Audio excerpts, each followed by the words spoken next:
It's like a crime, violent and hard. Stare at each other, eye to eye. When you're not in that picture, I feel blue. Can't imagine a world that's without you. We are rivals, that's all we are. Follow me till the dawn. Secrets you keep are so dark and heavy. Who knows what I hide deep inside of me?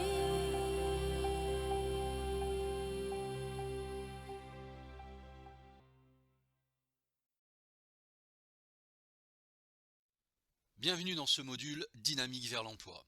Apprendre à apprendre ce que mémoriser veut dire. Référentiel de compétences Cléa, D63.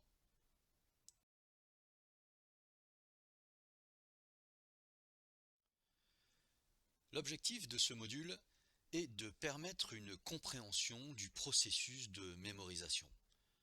En effet, il n'y a pas d'apprentissage possible sans mémoire.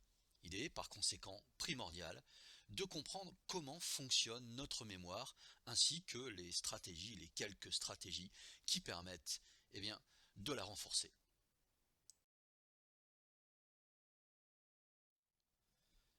Il existe différents types de mémoire. La mémoire dite immédiate, c'est celle de la perception, une captation par nos sens, des informations qui sont liées à notre environnement direct. Tout comme la mémoire de travail, encore appelée mémoire à court terme, elle est éphémère.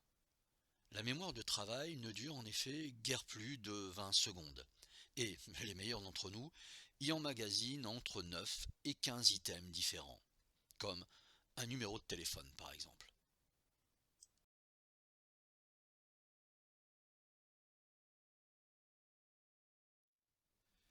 Si l'information est importante, elle a toutes les chances, avec un petit effort de notre part bien sûr, de passer dans la mémoire à long terme. Celle-ci est composée d'une part de la mémoire procédurale qui emmagasine nos automatismes, et elle est par essence inconsciente. Et d'autre part la mémoire dite déclarative, qui est elle-même scindée en mémoire épisodique ou autobiographique, qui contient nos souvenirs et le contexte émotionnel et environnemental dans lequel l'événement a été enregistré, et la mémoire sémantique qui contient quant à elle les mots de notre langue, les concepts, les définitions, etc.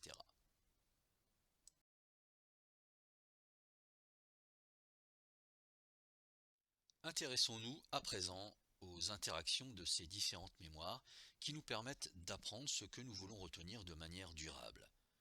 Le schéma d'apprentissage est le suivant. Il s'agit tout d'abord d'encoder l'information. C'est ce que nous faisons lorsque nous portons notre attention sur un numéro de téléphone par exemple, un numéro que nous voulons retenir. Ensuite, il convient de stocker cette information en mémoire en répétant plusieurs fois de suite ce numéro, en l'écrivant. Mais nous verrons qu'il existe des stratégies plus efficaces. Vient alors le moment de récupérer ce numéro dans notre mémoire lorsque nous en avons besoin. Celui-ci d'ailleurs s'effacera de lui-même s'il ne fait pas l'objet d'un renforcement.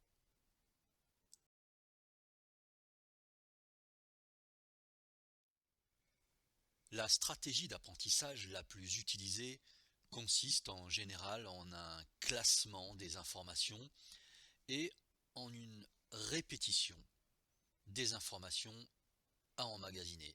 Mais la plus efficace de ces techniques consiste à donner du sens à l'information que nous voulons retenir.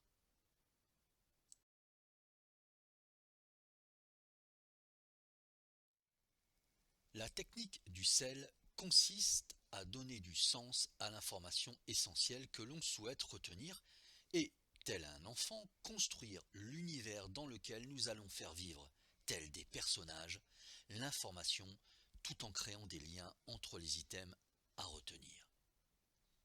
La technique du sac, quant à elle, est complémentaire à celle du sel.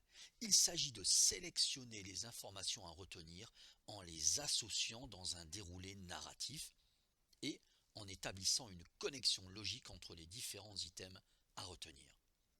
Tout cela vous paraît abstrait? Eh bien, prenons comme sujet le thème de cette vidéo, apprendre à apprendre.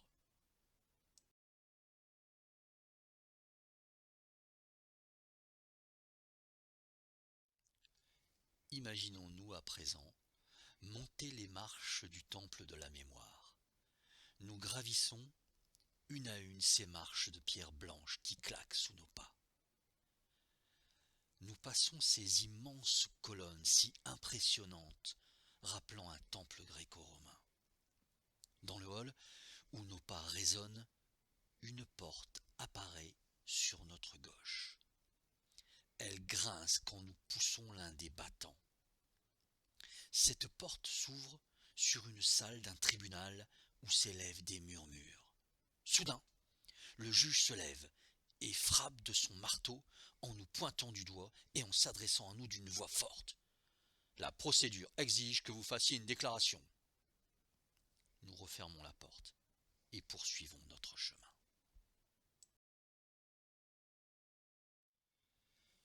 Deux portes se dressent maintenant devant nous. Derrière l'une d'elles, des gens regardent sur un grand écran des épisodes de leur vie passée. Ils rient, pleurent, se souviennent. Une petite dame sort de la salle, les bras chargés de livres. Nous la suivons. Elle s'arrête devant une autre porte et nous demande « Pouvez-vous m'ouvrir cette porte, s'il vous plaît ?» Je me présente. Je m'appelle Sémantique. Puis-je vous aider ? Oui, oui, dis-je. Je voudrais apprendre à apprendre. Ah, dit-elle, prenez ce long couloir derrière vous et montez l'escalier, salle des méthodes.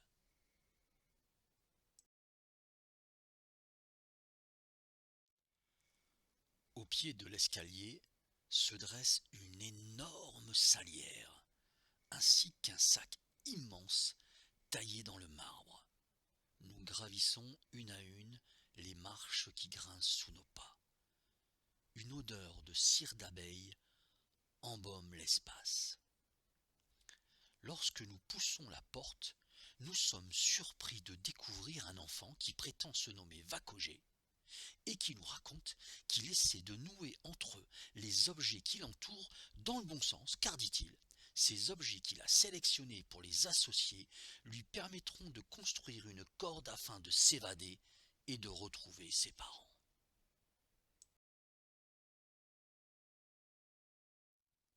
Grâce à ce récit, nous venons de retenir que la mémoire se partage entre la mémoire procédurale, la mémoire déclarative qui elle-même est scindée en mémoire épisodique et en mémoire sémantique, et nous avons également retenu les deux techniques qui nous permettent de construire cette histoire, la technique du sel et du sac.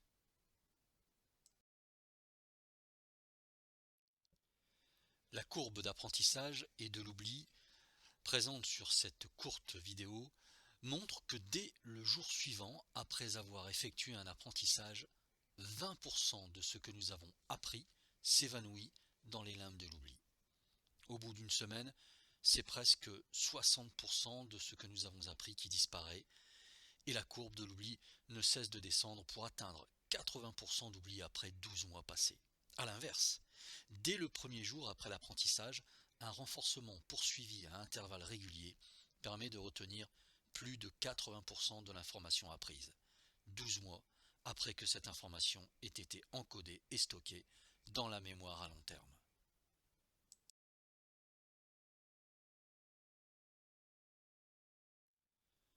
D'autres techniques existent, évidemment. Parmi celles qui existent, nous pouvons citer les cartes mémoire, qui sont un moyen efficace de retenir diverses informations.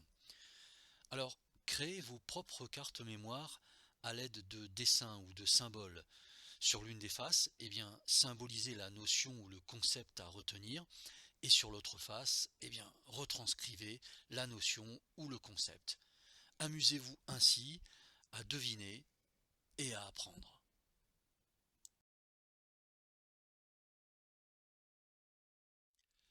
Pour réussir votre apprentissage, il faudra vous entraîner. Entraînez votre mémoire en utilisant la technique du temple de la mémoire, un récit construit à partir des éléments à apprendre et de votre imagination. Enfin, élaborez votre stratégie d'apprentissage en établissant la liste des compétences basiques que vous devez absolument connaître et testez-vous pour savoir si vous maîtrisez ces compétences ou non. Identifiez ainsi vos besoins d'apprentissage et explorez régulièrement d'autres pistes d'apprentissage. Dans votre quête du savoir, apprenez toujours des meilleurs dans leur domaine.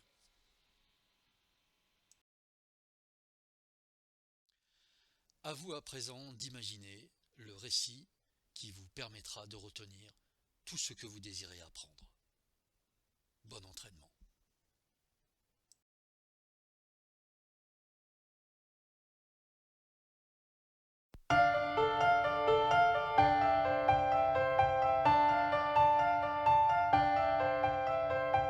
It's like a crime, violent and hard.